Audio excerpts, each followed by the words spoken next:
I was born in 1954 in the C&O Hospital. Attended Clifton Forge Public Schools 1 through 12, graduating in 1972. I went to Dabney for 3 quarters, and then I realized that getting a D in physics was not the road to an engineering degree. And I looked in the Roanoke Times and saw that a draftsman made $8,000 a year. So I opted to get a job at Hercules for $9,000 a year. At the time I was at Dabney, I worked at UPS. But right out of Hercules, I got hired with the railroad. Ended up on a traveling gang. Came back to Clifton Forge, went into engine service, and then I transferred out in '87 and moved to Jacksonville, Florida. I was working with CSX down there for right at 32 years, 41 years altogether with the railroad, and decided to move back home. And I knew that primarily in Clifton Forge, with the railroad bugging out, which they said they wouldn't do, that the population dwindled quite a lot. And that was endemic of everything in the county. Living in Jacksonville, the first thing that hit me between the eyes was that city had consolidated everything for the entire county in 1968. And they progressed at light speed. And no neighborhood lost its identity. If you were going to Mandarin, you went to Mandarin. Going to Arlington, you went to Arlington. Everybody knew where they lived, and it worked very well. Since I've been back, I stayed quite busy. I'm getting an A+ in retirement, but I feel as if I need to pay back something to the community that what I like to refer to as an Andy Griffith childhood. I mean, running up and down the streets, kids all over the place, parks were full. And that's one thing that I've noticed, and it has to do with population. There just aren't as many children as there were. So the consolidation is going to help bond all the children in this county to one another to be a stronger force. And we need to do everything we can to ensure that happens. Academics first and foremost, programs, if it's KVG or the Key Club, sports, band, it all needs to be better. You go to a parade, it's a bunch of fire trucks. I can remember being in the band, Clifton Forge High School band, Alleghany County, Covington. Every once in a while, Bath County would slip down a pet band. But it was a sense of pride, and we just don't have the numbers now. But there's nothing that doesn't say that we can't accomplish that with the youth we have in our county and hold our heads high and give them something to be proud of. Not saying that they're not now. I'm just saying I foresee greater things with this consolidation. I really do. And I guess while I'm at the podium, another reason that I decided to apply was that as of late, school board meetings have become more of political sideshows. We're not here for that. We're here for the benefits of the school systems. Without educated people, we stand no chance. That's all. Thank you, sir. If you yield for some questions, we'll get started on those. How did we go last, order-wise? Cleese, did you start? Or Cleese started, Shannon, and me. We'll just keep the same order and make it easy. Go ahead, yes, sir. Well, you answered most of my questions. One of my main questions is, do you think it was a good idea to close our middle school during this consolidation agreement? I haven't done a lot of research. I've seen where that was on the table. I didn't know that that was a done deal. And the way I would look at it is dollars and cents. If you've got a brand new facility that works I don't understand breathing life back into a place that's probably past its time to maintain a community presence. It's, I get it, I understand holding on to things, but if the county has already invested in the state and whatever grants were available to do that, to kick it to the curb, doesn't sound like a very good idea, but I can be convinced otherwise. But if it costs more to use an existing, the older facility, I don't see much of a debate there. I wouldn't do it. Thank you. Ms. Cox? I have 3 questions. The first question, what attributes and behaviors do you feel are essential for a school board member? A school board member's attributes to be essential, 3 of them? No, just, it could be one. It's just whatever attributes and behaviors that you feel are essential for a school board member. A calm head, honesty, and the realization that things need to be deliberated, sometimes incessantly, and everybody on the board get a chance to air their view and just come about it honestly. I mean, again, I'm overly concerned with everybody's worrying about their individual identity. I grew up in Clifton Forge. I'm from Clifton Forge. My school's been gone for a long time. And I hear people grumbling, well, we don't have enough representation. Well, this is Alleghany County.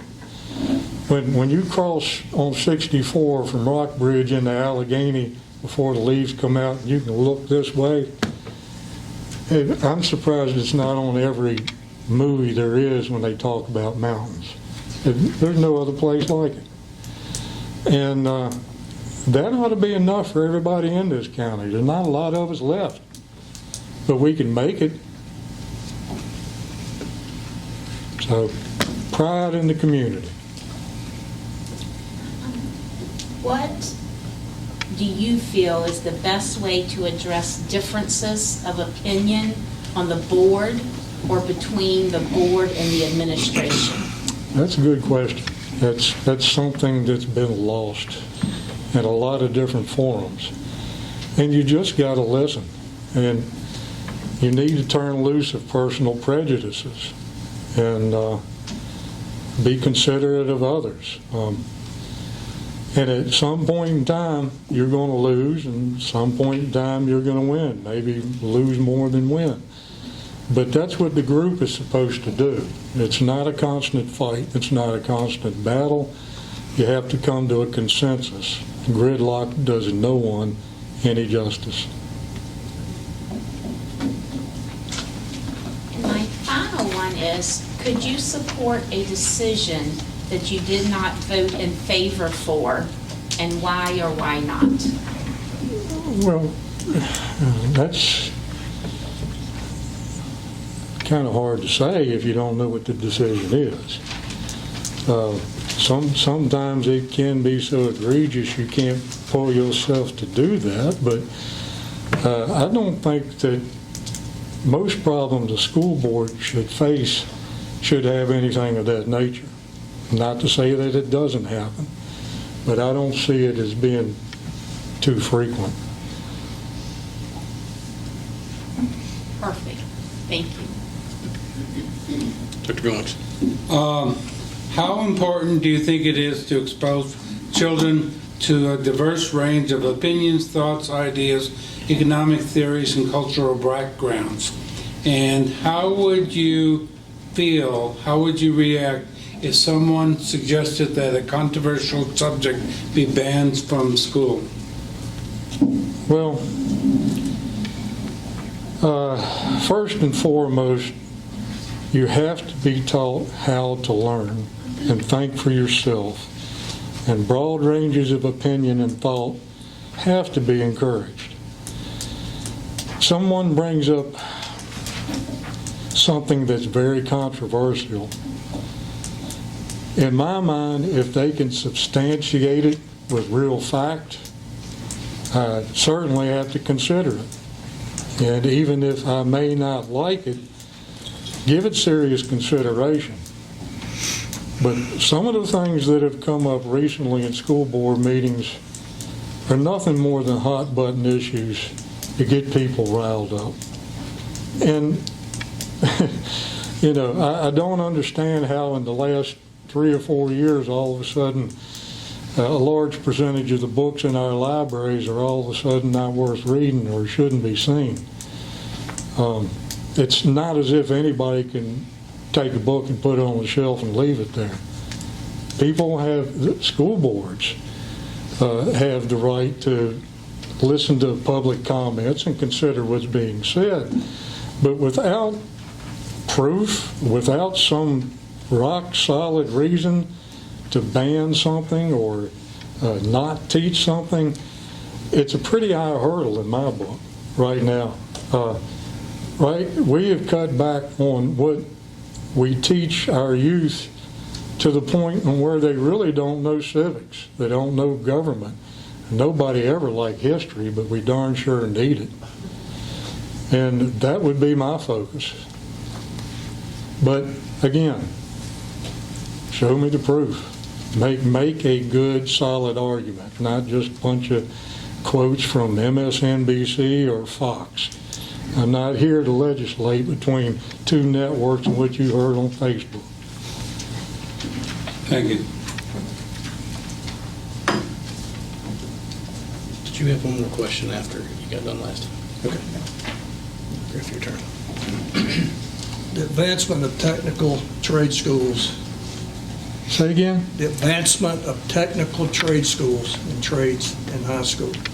Oh, absolutely.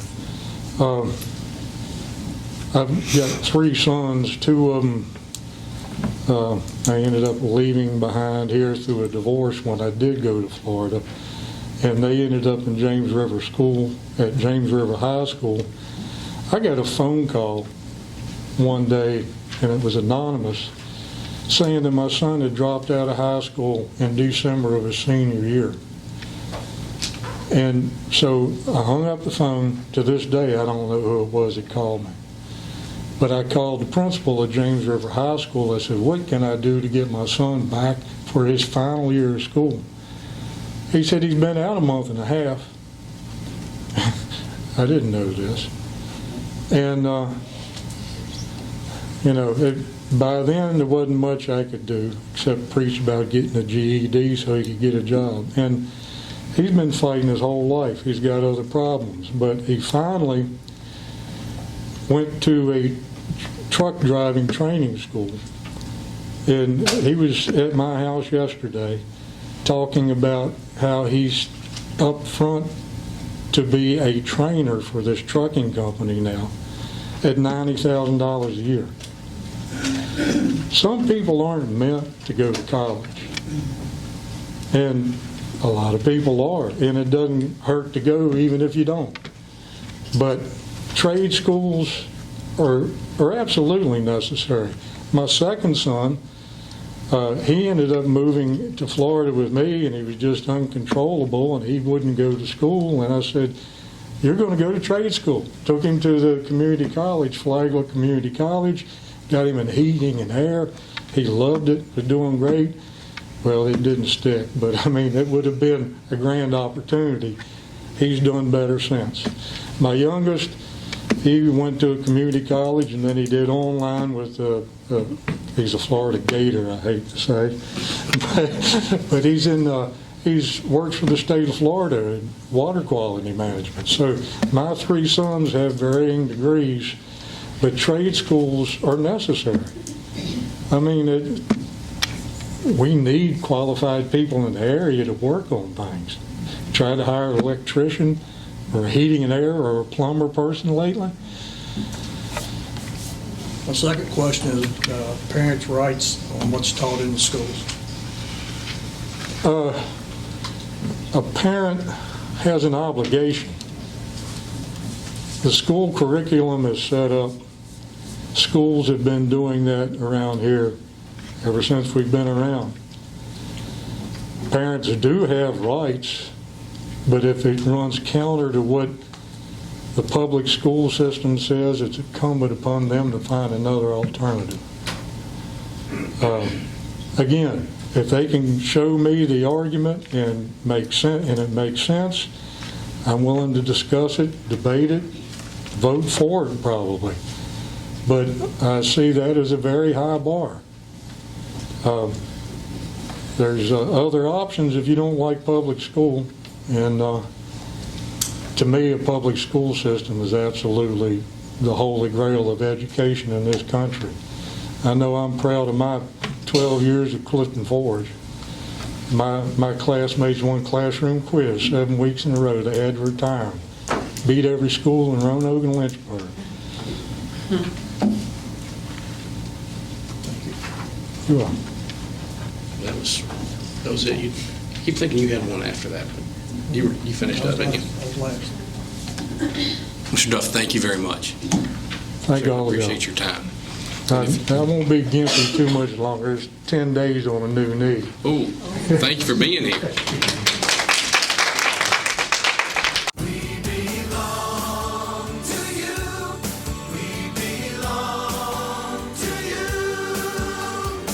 Want a car loan with a little get up and go? Our credit union offers quick loan approvals and great rates. Our loans get you on the road fast because we belong to you. Jackson River Community Credit Union. We belong to you. Online at jacksonrivcomcu.org. We're federally insured by NCUA. We're an equal housing lender.